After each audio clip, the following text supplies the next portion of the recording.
ሰበር ዜና የጥንቱ ቋንቋ ግዕዝ ወደ ትምህርት ቤቶች ተመለሰ። ታሪካዊ ውሳኔ ተወስኗል። ቪዲዮን እንደረሳችሁ ሼር አድርጉት። አዲስ ከሆናችሁ ደግሞ ፎሎ አድርጉ። ወደ ቪዲዮ። አንዴ ስለ ዳንክ ዘላለም ድነሃል የሚባል ትምህርት የለም። አንዴ ከዳንክ በኋላ በዳንክበት መንገድ ከሄድክ ኦፍ ኮርስ ደህንነትህን በሂደት ሙሉ ታደርገዋለህ።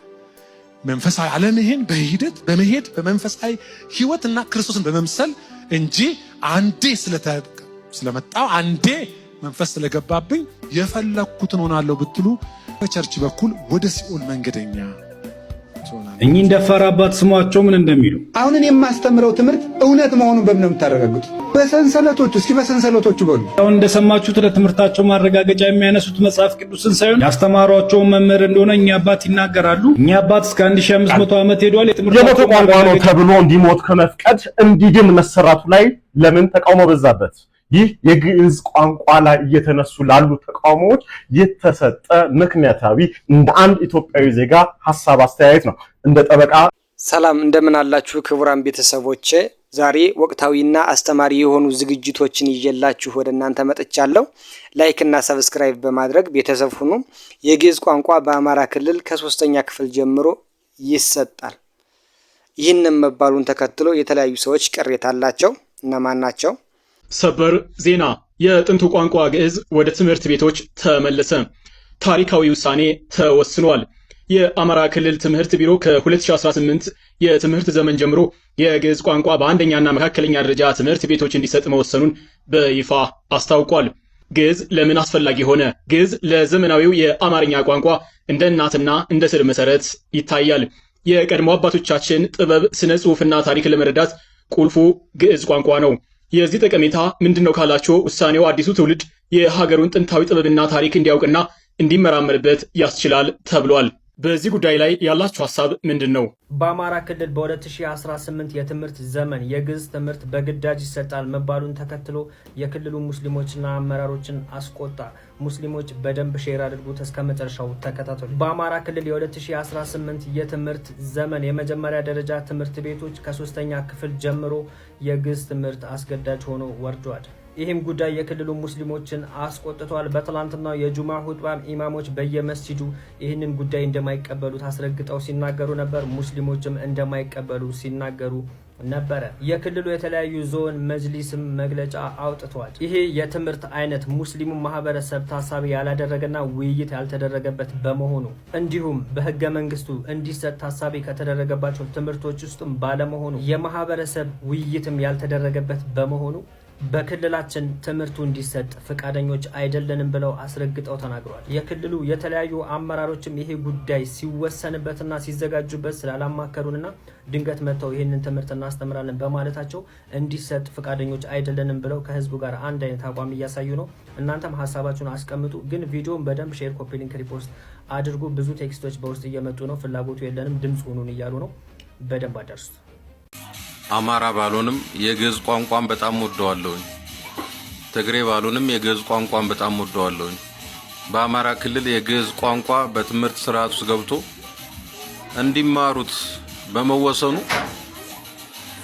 ይህንን የሚቃወሙ ሰዎች ሰላማዊ ሰልፍ ወጡ ሲባል በጣም ነው ቅር ያለኝ። የክርስትና እምነት የእውነተኛ አምላክ ሚስጥር ተጽፎ የተቀመጠበት እውነተኛ ነባር ቀዳሚ የኢትዮጵያ ቋንቋ ድሮ ነበር። እንዲሁም በትምህርት ስርዓት ውስጥ ገብቶ ተማሪዎች ሊማሩት የሚገባው እኛ ሁሉ ማወቅ መቻል ነበረብን። ግን ይህንን የተቃወሙ ሰላማዊ ሰልፍ ወጡ ሲባሉ በጣም ነው የገረመኝ እውነት። እና የተቃወማችሁ ተሳስታችኋል። ነባር በነበረ ቋንቋ በራሱ ሀገር የተፈጠረን ቋንቋ ከሌላ ሀገር የመጣ ቋንቋና አመለካከት በግድ ሊሽረው አይችልም፣ በግድ ሊያስቀረው አይችልም። እና ግዕዝ ቋንቋ ይለምልም፣ ሌሎቻችንም እንማረዋለን፣ ልጆቻችንም እናስተምራቸዋለን። ምክንያቱም እውነትን ከዛ ውስጥ ፈልገው ስለሚያገኙ። የፕሮቴስታንቶች የሚደንቅ አስተምህሮ ከአምስቱ ሶላዎች መካከል አንደኛው እምነት ብቻ ወይንም ካመንክ ትድናለህ የሚል ሲሆን አሁን ግን እርስ በርሳቸው እያነታረካቸው ይገኛል። እርሱ ምንድነው? እስከ መጨረሻው ከኔ ጋር ሁኑ። በቀጥታ ወደ ቪዲዮ አንድ ቪዲዮ ልጋብዛችሁ ነው። ቪዲዮ እንዳያችሁት በእርግጠኝነት ኮመንት ላይ ሄዳችሁ እንሰማለን አንፈርድም እያላችሁ ትጽፋላችሁ። እኔ ስላልኩ አይደለም ስለሚያስጽፍ ነው። ቪዲዮ እንደደረሳችሁ ሼር አድርጉት። አዲስ ከሆናችሁ ደግሞ ፎሎ አድርጉ። ወደ ቪዲዮ። አንዴ ስለ ዳንክ ዘላለም ድነሃል የሚባል ትምህርት የለም።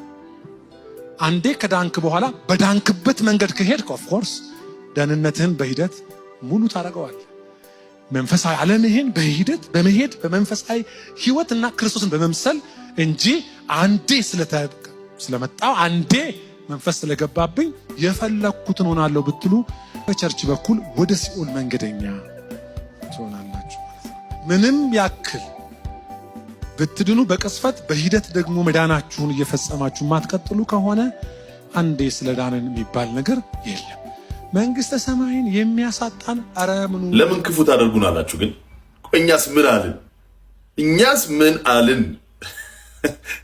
አንፈርድም ብለናል። ለካ እኚህ እንደፈራ አባት ስሟቸው ምን እንደሚሉ አሁን እኔ የማስተምረው ትምህርት እውነት መሆኑን በምን ነው የምታረጋግጡት? በሰንሰለቶቹ እስኪ በሰንሰለቶቹ በሉ። አሁን እንደሰማችሁት ለትምህርታቸው ማረጋገጫ የሚያነሱት መጽሐፍ ቅዱስን ሳይሆን ያስተማሯቸውን መምህር እንደሆነ እኚህ አባት ይናገራሉ። እኚህ አባት እስከ 1500 ዓመት ሄደዋል የትምህርታቸውን ማረጋገጫ ለማሳየት። እድሉን አግኝተን የዛሬ 1500 ዓመት ያስተማሩትን መምህር ብናገኛቸው እነርሱ የትምህርታቸው ምንጭ ከየት እንደሆነ ላያውቁ ይችላሉ። በአጭሩ ወንድማችንን ስተት እንጠቁመው። እናንተ ቪዲዮ ላይ ሪፖስት እና ደጋግማችሁ ኮፒ ሊንክ አድርጋችሁ ኮሜንት ሴክሽን ላይ አባ ገብረ ኪዳን እያላችሁ የጻፋችሁ አዳምጡኝ። ወንድማችን አንድ ያላስተዋለው ነገር ዛሬ የምንማራቸውን ትምህርቶች ለመለካት መጽሐፍ ቅዱስ ብቻውን በቂ ቢሆን ኖሮ የፕሮቴስታንቱ ቤተ እምነት እንኳን የሁሉ ክፍልፋይ ባልኖሮ ነበረ። መምህራችን ርዕሰ ሊቃውንት አባ ገብረ ኪዳን በዚህ ቪዲዮ ላይ መናገርና ማስታወስ ፈልገው የነበረው ሐሳብ ዛሬ ቤተክርስቲያን ውስጥ የምንማራቸው መጽሐፍ ቅዱሳዊ የትኞቹም ትምህርቶች ልከኝነታቸው የሚረጋገጠው እኛን ባስተማሩ መምህራኖቻችን ደግሞ እነሱን ባስተማሯቸው መምህራን እንዲና እንዳያለ ወደ ኋላ ሄዶ ይህንን ወንጌል ሐዋርያት ባስተማሩት ወንጌል ይለካል።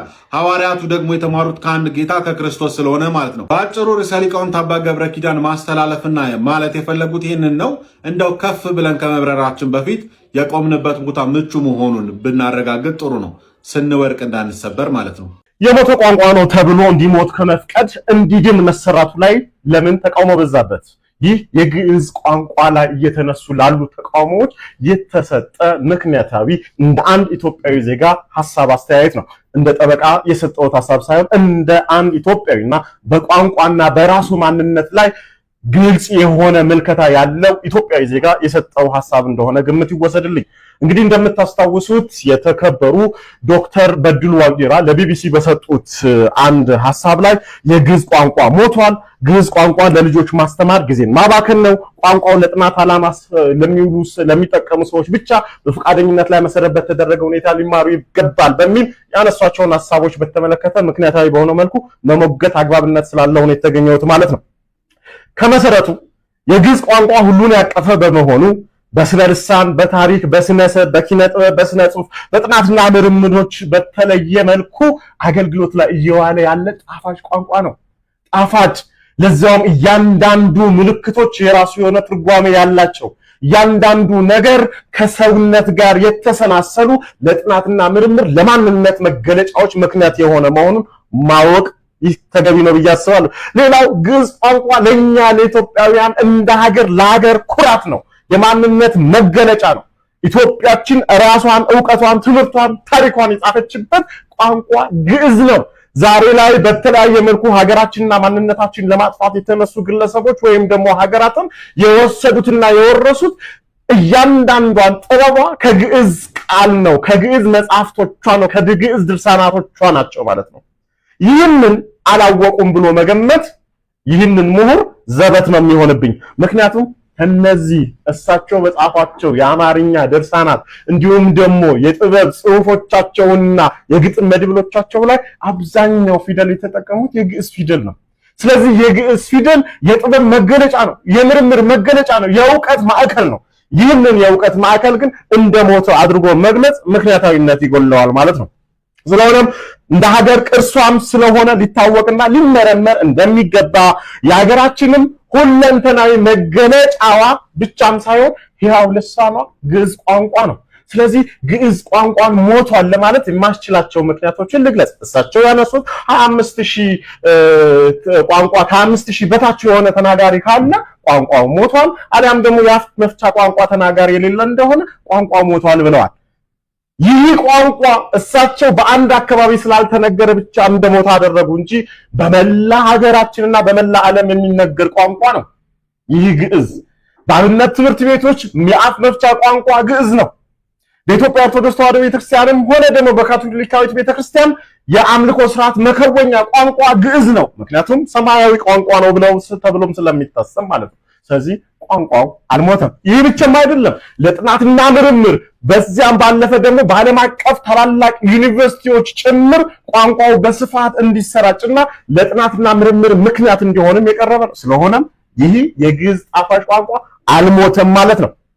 ነገር ግን በዚህ ላይ ግዕዝ ቋንቋ ለልጆች ማስተማር ጊዜን ማባከን ነው የተባለው ማንነትን ማወቅ፣ ራስን መመርመር፣ የቀደመ አስተሳሰብን ዞር ብሎ መመልከት የሚያስችለውን ይህንን የግዕዝ ቋንቋ ጥበብን እንዲያውቁ ትምህርት ውስጥ የትምህርት አካል እንዲሆን ማድረግ እንዴት ባለ መክንዮ ነው ጊዜ ማባከን የሚሆነው? ክቡር ዶክተር፣ ይህም ብቻ አይደለም። በመጨረሻ ላይ ቋንቋው ለጥናት ዓላማ ሰዎች በፈቃደኝነት ሊማሩ ይገባል እንጂ ከታች ሊጀመር አይገባም ይላል።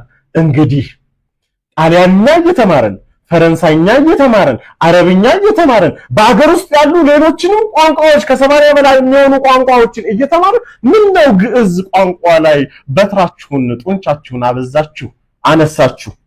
ስለሆነም የኔ አቋም እንደ አንድ ኢትዮጵያዊ ዜጋና ለቋንቋ ትልቅ ክብር እንዳለው አካል ሀገረ መንግስቱ ሳይንሳዊ ስርዓተ ትምህርትን በመቅረጽ ከታችኛው እስከ ከፍተኛው ትምህርት ባለው መዋቅር ላይ የግዕዝን ቋንቋ የትምህርቱ አካል ማድረጉ በጎነትን እንዲሁም ደግሞ የቀደመ ማንነትን ማወቅ ማንጸሪያ መሳሪያ ይሆናል እንጂ በምንም አይነት መልኩ አሉታዊነት ይኖረዋል ብዬ አላስብም። ኮፒ ሊንክ ሼር ማድረግን አትርሱ። አመሰግናለሁ።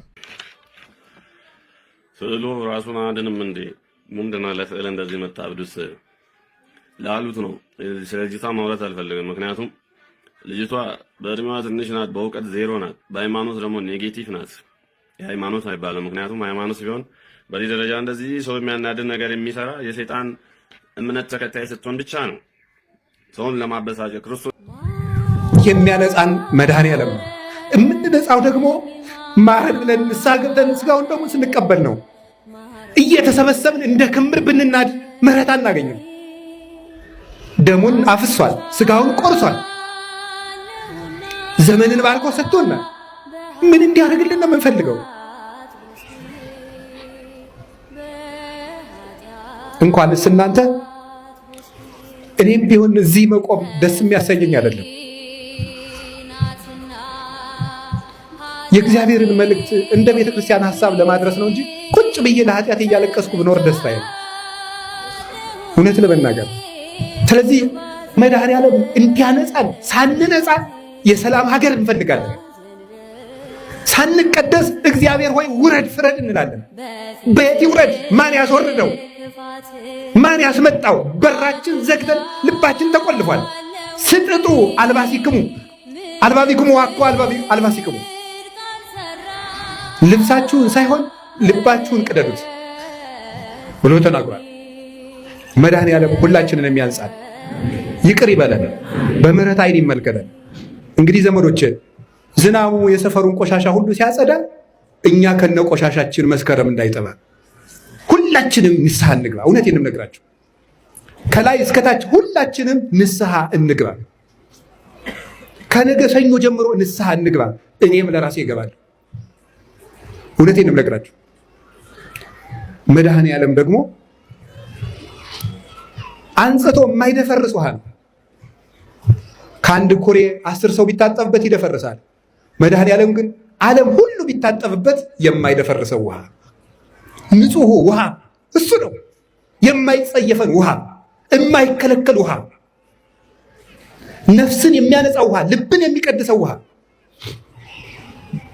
ቆሻሾቹን አንጽቶ ብርሃን የሚያለብሰው ውሃ ያ ክርስቶስ ነው። እግዚአብሔር በደሙ ይቀድሰን ሲናገር በዮሐንስ መልእክት ላይ እንዲህ ይላል፣ ወደሙ ለእግዚእነ ኢየሱስ ክርስቶስ ያነጽሐነ እምኩሉ ኃጣውኢነ። የጌታችን መድኃኒታችን ኢየሱስ ክርስቶስ ደም ከኃጢአታችን ሁሉ ያነጻናል። ይላል። በገዛ ደሙ ያጠበን መድኃኔ ዓለም ክብር ምስጋና ይግባው።